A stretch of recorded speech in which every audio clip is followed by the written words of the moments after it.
Afgaa fi BBC Afaan Oromoo waliin taasisaniin wanti amma biyya keenya keessatti raawwatamaa jiru ta'ee seenaa biyyattii keessatti kan argame hin beeknee fi bu'aa siyaasaaf jecha biyyattii gara wal waraansa caalmaatti affeerraa jira jedhan.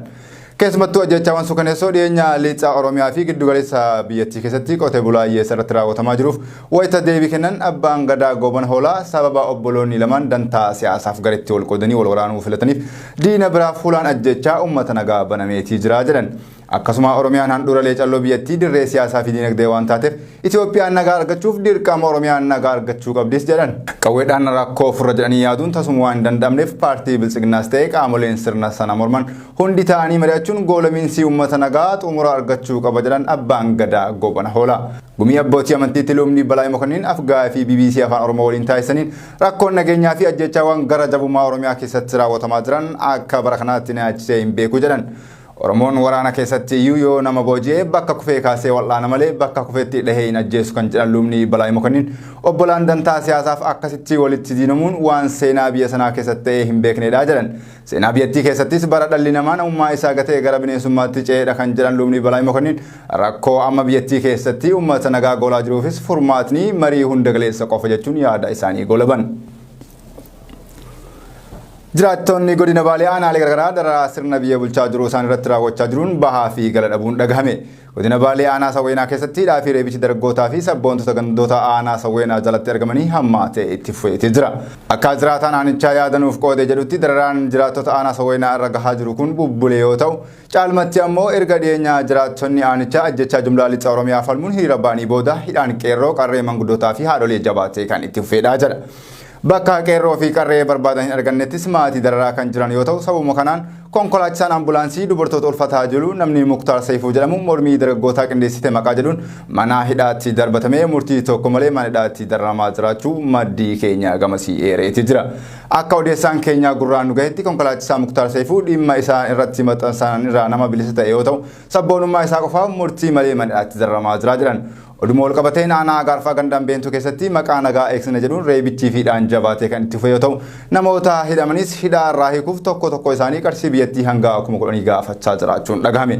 Akka jiraataan magaalaan Beentuu irraa dubbisne tokko BBS'tti himetti yeroon kun yeroo sassaabbii oomisha birraa ta'uu wal qabate hawaasa halkan oomisha isaa eeggatu irratti reebichi ulfaataan raawwatamaa kan jiruu fi maqaa nagaa kabachiisna jedhuun saamichi ulfaataan uummata nagaa irratti raawwatamaa jiru uummata gandichaa yaaddoo keessatti kan darbatedha jedha.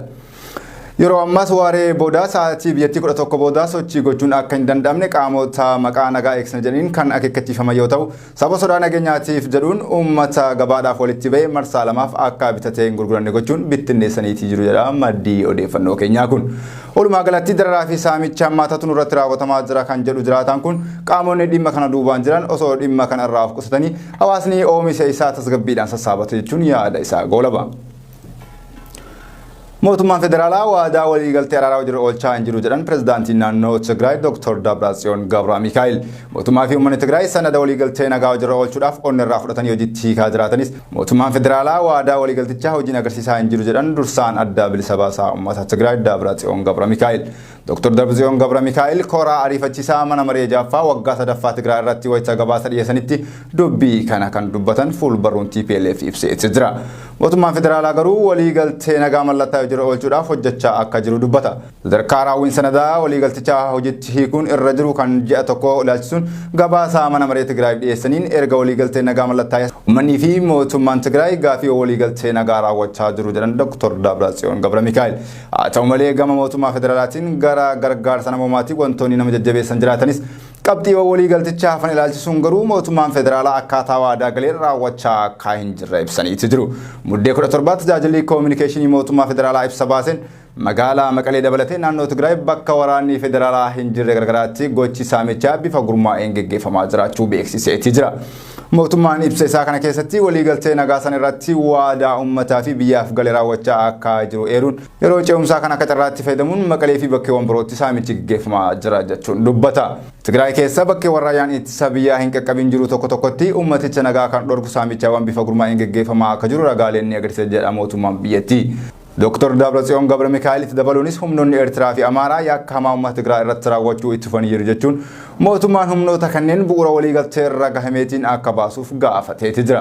Gareen gamtaa Afrikaa Yuuniyoonii hojiirra oolmaa waliigaltichaa hordofu hanga ammaatti gara Tigraay akka hin dhufne yoo ta'u waliigaltee nagaa akkuma kibba Afrikaa fi Keeniyaatti qajeelumaan hojiirra akka ooluuf garee waliigalticha irraa qooda fudhatan gara Tigraay akka dhufaniif haalaan eeggamaa kan jiranidha jedhan pirezidaantichi. Ibsa saamicha naannoo Tigraay magaalaa Maqalee dabalatee bakkoota adda addaatti gaggeeffamaa jira jechuun mootummaan federaalaa baasee hordofuun aangawaan TPLF fi marii nagaa kibba Afrikaa fi Keeniyaa irratti dursumaan irratti kan hirmaatee ture obbo Geetaachoo Raddaa ibsa mootummaan federaalaa dhimma saamichaa irratti kenneef yeroo deebii laatan yaaddoo nageenyaa kamiyyuu nuti furuu hin dandeenyu kan uummanni keenya furuu hin dandeenye namni kamiyyuu furuu hin danda'u furuufis hin jiraatu jechuun fuula Tiwiitarii isaanii irratti barreessaniiti jiru.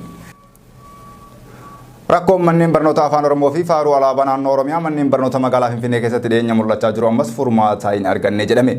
Manneen barnoota afaan Oromoo magaalaa Finfinnee keessatti xumura kufiinsaa sirna Addawaayii keessatti qabsoo uummatichaan barsiifamuu kan eegale yoo ta'u har'aa waggaa 5ffaa isaa lakkoofsisuu irratti argama. Dhiyeenya kana manneen barnoota mootummaa magaalaa Finfinnee keessatti argaman keessatti faaruun alaabaa Oromiyaa akka hin faarfatamne akkasumas alaabaan Oromiyaa akka hin fannifamne jechuun gareen tokko kora kaasaa tureeti jira.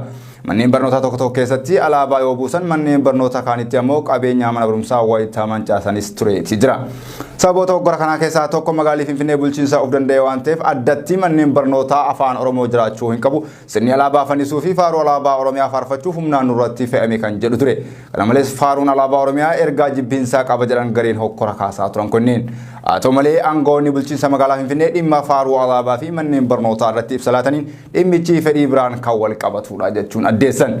Gaafiin afaan Oromootiin ilmaan isaa magaalaa Finfinnee keessatti barsiifachuu gaafii waggoota dheeraaf Oromootaan gaafatamaa turee fi aarsaawwan gurguddoo irratti kafalaman yoo ta'u qabsoo godhameenis manneen barnoota afaan Oromoo hedduun magaalaa Finfinnee keessatti bal'achuun uummata ilmaan isaa afaan dhalootaan barsiifachuuf rakkataa tureef abdiin gaariin jiraatus hokkora dhiyeenyaa afaan Oromootiin magaalaa Finfinnee keessatti akka hin barsiifamnee fi alaabaan naannoo Oromiyaa akka hin fannifamneef humnoota finxaaliyyeen raawwatamaa jiruun sirni barnootaa manneen barnoota afaan Oromoo gufachuu irratti argama.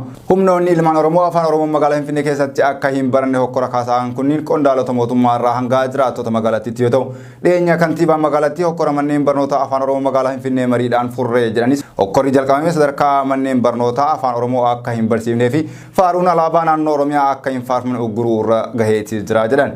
Jiraattonni magaalaa Finfinnee dhimma hokkora manneen barnoota afaan Oromoo magaalaa Finfinnee irratti yaada isaanii miidiyaa hawaasummaa irratti qoodaniin dhimmi kun akka odeeffannoon tokko bahaa jirutti mootummaan biyyattii guutummaatti sirna faaruu alaabaa naannoo Oromiyaa fi sirna barnoota afaan Oromoo magaalattii keessaa ugguruuf deema jechuun yaada isaanii qooduu irratti argamu.